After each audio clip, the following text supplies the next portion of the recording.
The Crimson Crucible had consumed 17,000 souls across 3 centuries. Not one had emerged from its blood-soaked sands to tell the tale.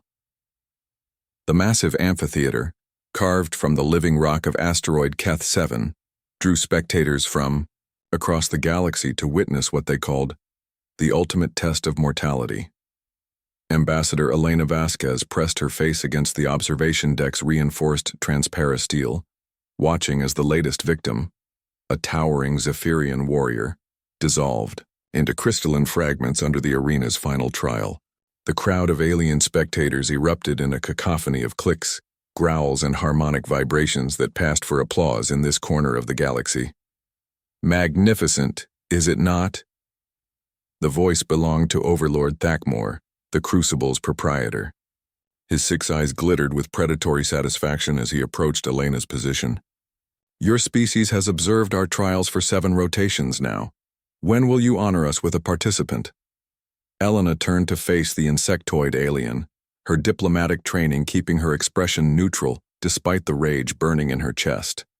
The human delegation appreciates the cultural significance of your arena, Overlord. However, our customs... Customs? Thakmor's mandibles clicked in what Elena had learned was laughter. The galaxy knows humans as warriors. Your species conquered death itself, tamed stars, and bent the void to your will. Yet you cower before our sacred trials? The accusation of cowardice struck like a physical blow. Elena felt every human in the diplomatic party stiffen behind her. She knew the Overlord's game: provoke humanity into participating in his death trap, adding a new species to his collection of extinct gladiators. Perhaps, Elena said carefully, a demonstration would be educational. What exactly constitutes these trials? Thakmor's entire carapace seemed to vibrate with excitement. 7 trials, each designed by the galaxy's most lethal civilizations: physical prowess, mental acuity, spiritual fortitude, technological mastery, biological adaptation, temporal manipulation, and finally, the Void trial. No being has survived past the 4th. Elena nodded slowly. And if someone were to survive all 7? Impossible, Thakmor stated flatly. But legend speaks of ascension, transformation into something beyond mortal comprehension. Of course it matters little. The arena has claimed Zephyrians, Korthak battlemasters, even a celestial monk. Your soft-bodied species would not last past the 1st trial.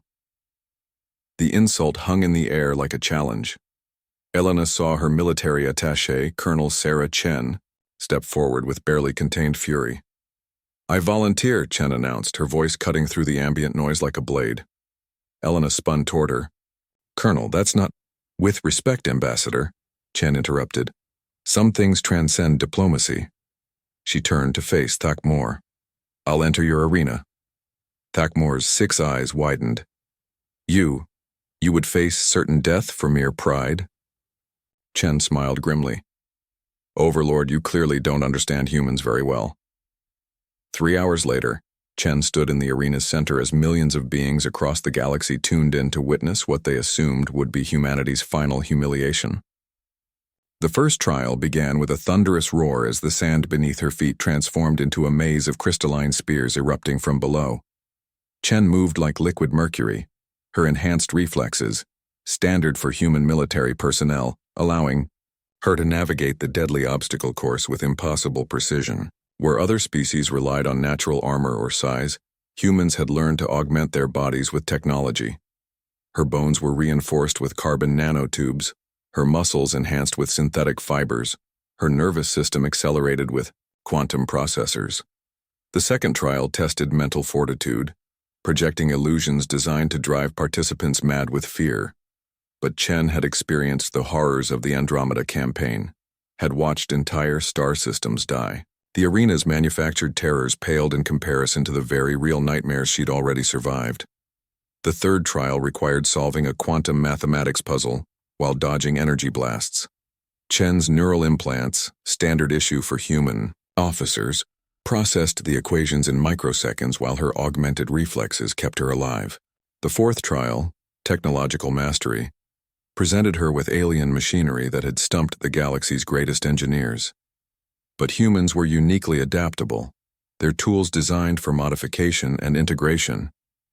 Chen's multi-tool, seemingly primitive compared to alien technology, interfaced with the machine through pure ingenuity and creative problem-solving.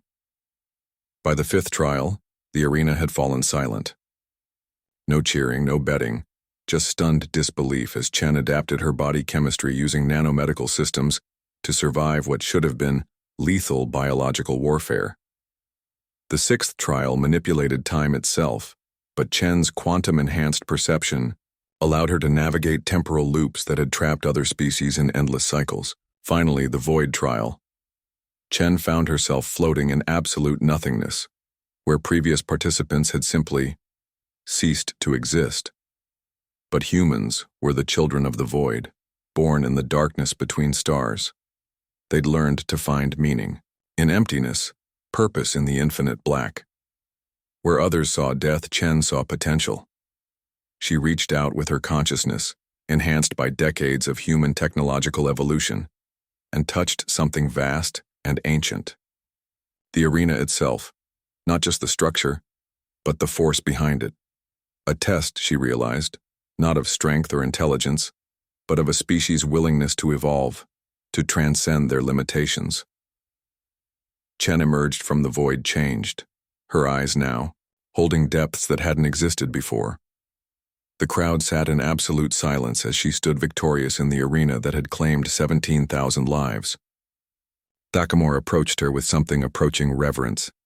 "Impossible," he whispered. "How?" Chen smiled, and when she spoke, her voice carried harmonics that touched the souls of every being present. "You asked what makes humans special. Overlord. It's not that we're the strongest or smartest. It's that we refuse to accept limitations. We don't just adapt to challenges. We transcend them." The galaxy learned that day that humans weren't just another species to be catalogued and dismissed. They were evolution itself, walking among the stars, carrying the potential for infinite growth within their fragile forms. The crucible closed permanently that day. Some challenges, the galaxy realized, were never meant to be repeated.